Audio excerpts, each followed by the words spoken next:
Hello and welcome back to In Stitches with Jackie. I've had to give a big nix to many, many Christmas projects. I guess I should be grateful for all the ones that I did complete. This is what I am trying to finish up here. This is what I am working on. I am working on the Grinchmas Advent Calendar. This is for my grandson. I'm trying to make this as simple as possible. I did get all of the pockets done, which was a lot of work. Some of them are not perfect. That's okay.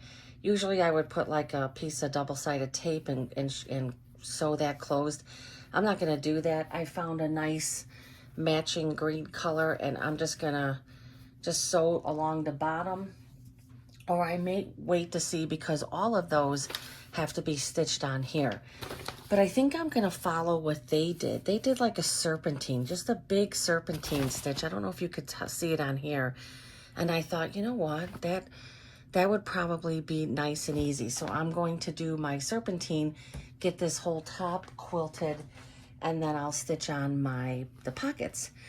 I just have a grunge, kind of like a light green fabric on the back, and I am using Aurifil. It's kind of like a beigey color. I'm not going to do white. It's more of a beige so that it blends a little better with the colors. And I have my 20. I am sewing on a Bernina 770 Quilters Edition. This is the Tula Peak Edition.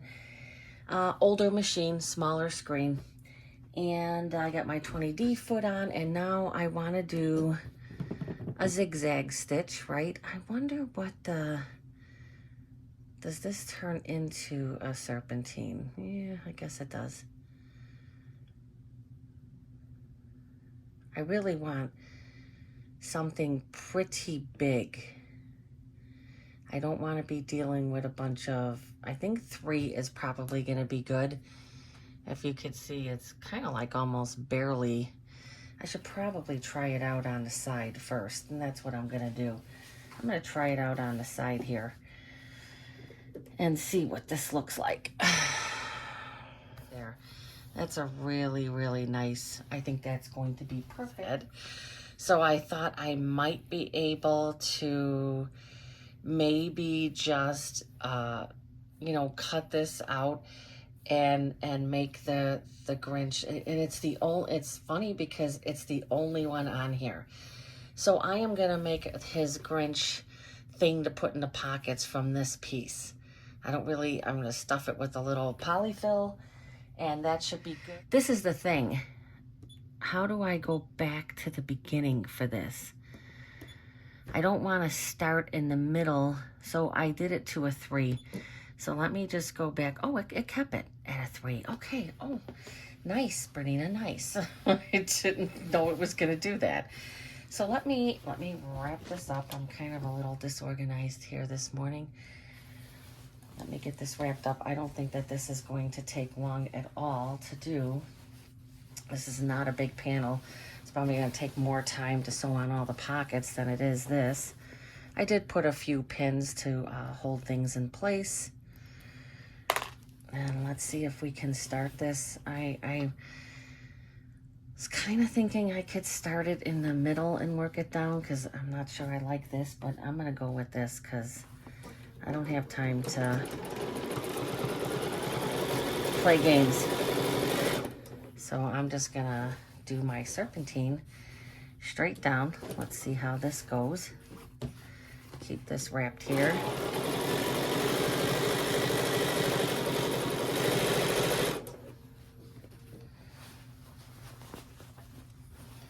And each time I get to the top, I want to start the serpentine from the start again, so that each of them look similar. This will get easier as there's less fabric that will be able to bunch at the throat space here. Show how this serpentine is actually a nice stitch here. Perfect size, I think, also.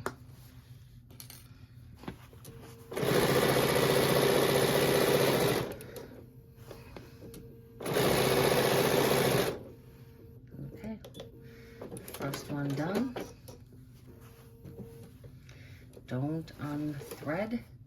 Yeah, I'm gonna like this a lot. It's really cute. I don't think you can see too much yet. Now the thing is, I am going to space it probably, so I'm probably going to,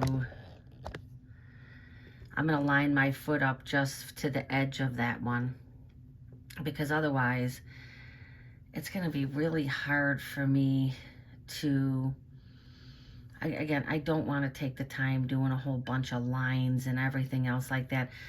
As a matter of fact, I don't even think, I'm wondering if I line up, yeah, you have to have something to line up, right?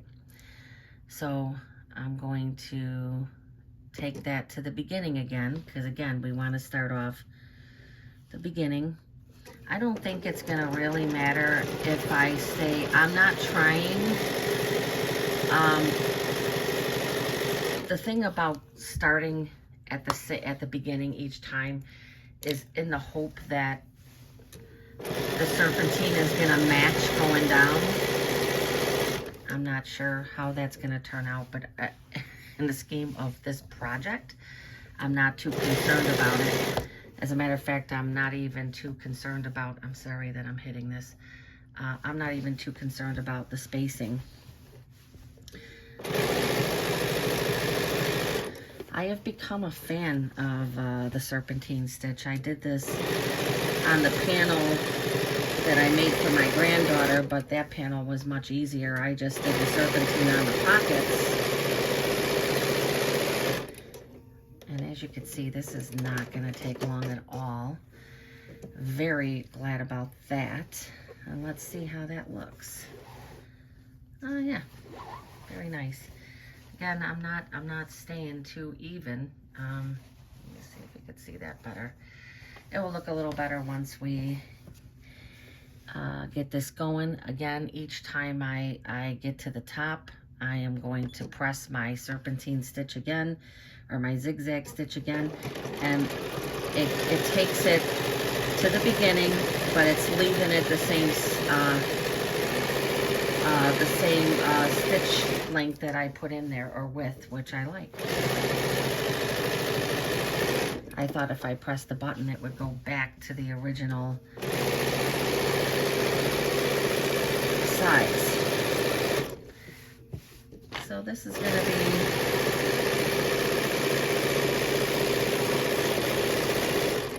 pretty easy.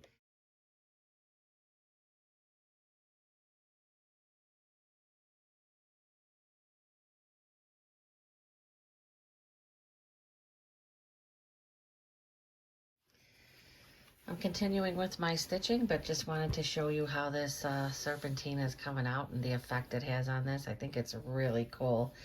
Probably been sewn for about 20 minutes. This is a small project. I'm not quite sure I would recommend the serpentine on a bigger project, but the overall effect and look of it is really, really nice. I'm gonna continue. So I went ahead and I put all the pockets on. Pinned them all in place. How cute is that? Like, how cute is that? All the pockets in place. And I am going to do a zigzag around these because I did not close this bottom part, and I just felt like doing a straight stitch was not going to be a good way to put these pockets on. Also, be careful when you're putting these on to match your pictures. I had the 9 by the 6 and the 6 by the 9, and I obviously could not put a puzzle together. So I'm going to go ahead and get some of these stitched, and then I am going to show how I stitched the pockets on. And this is really a cute project. Like, I know that they had a lot of these panels. It almost makes me want to go back and buy some more of them. And this is what I get caught up in. I like something once I start doing it, and I'm like, oh, this is so cute. I'm going to go get more panels and make more of them. And then I'm stuck with the panels, right? There's nobody to make them for, or you decide, oh, I'm gonna sell them, and then nobody wants them. So I'm gonna follow my my better side and say, just leave well enough alone. You don't need to go buy some more panels. However, if I do go to the quilt shop and they have them discounted, I would. This panel was only $9.99, so it's $10. So in my opinion, very much worth it. I did have to use my own fabric for the back part here because I did not buy any coordinating fabrics. I only bought the panel.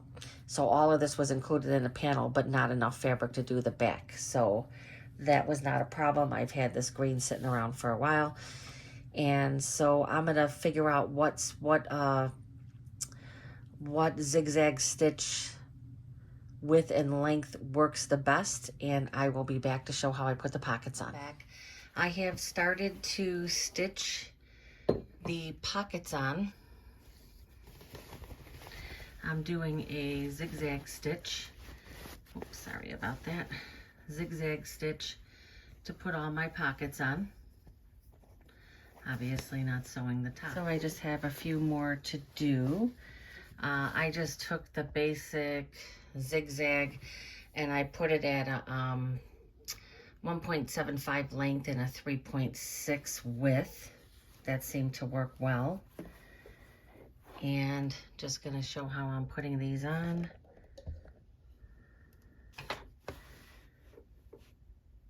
What I'm doing is lining, so I have my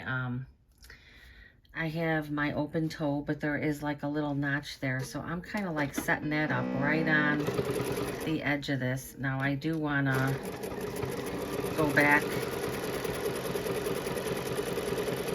This is just like a satin stitch. You always want to end with your needle on the outside. So I'm going to take one more stitch in, one more stitch out. Always turn with your needle on the outside. It's the same rule for when you're doing satin stitch, so that it goes correctly. Oh, sorry about that.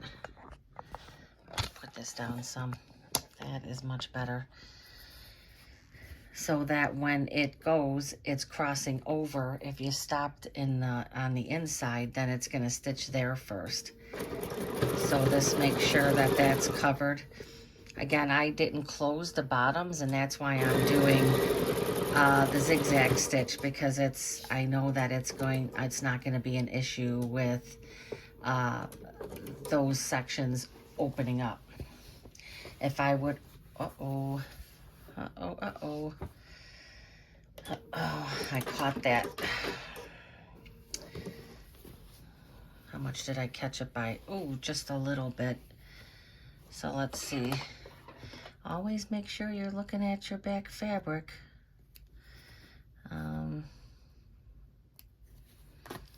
Okay, how much is that going to affect that? I'm going to go back there. Always make sure you check. You would think I would know better. So now I'm going to have to go back over that. And guess what? I didn't start, well, I guess, oh, now I went too far.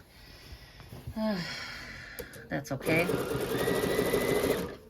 think it's gonna work out. Okay. I'm gonna go back. I wanna make sure to reinforce this at the beginning and at the end, because this is for a 2-year-old who's, you know, probably gonna try to stick his cars and everything in the pockets. So I don't want the pockets to rip off.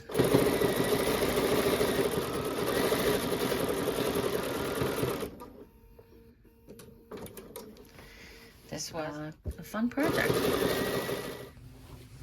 Okay, I have all the pockets attached. Super cute. So now what I have to do is I'm just going to trim away all of this extra batting and backing. Okay, I did complete this panel for Christmas Eve to present to my grandson. He loved it. Just a little encouragement to, when you see these panels, go ahead, pick one up and try them. They're really a lot of fun and quite satisfying for the price. They do have them for most occasions. I have made a few of them now. Again, thank you for visiting In Stitches with Jackie. I hope you liked this video. If you did, please give a thumbs up and please subscribe. And I appreciate your support. Thank you and Merry Christmas.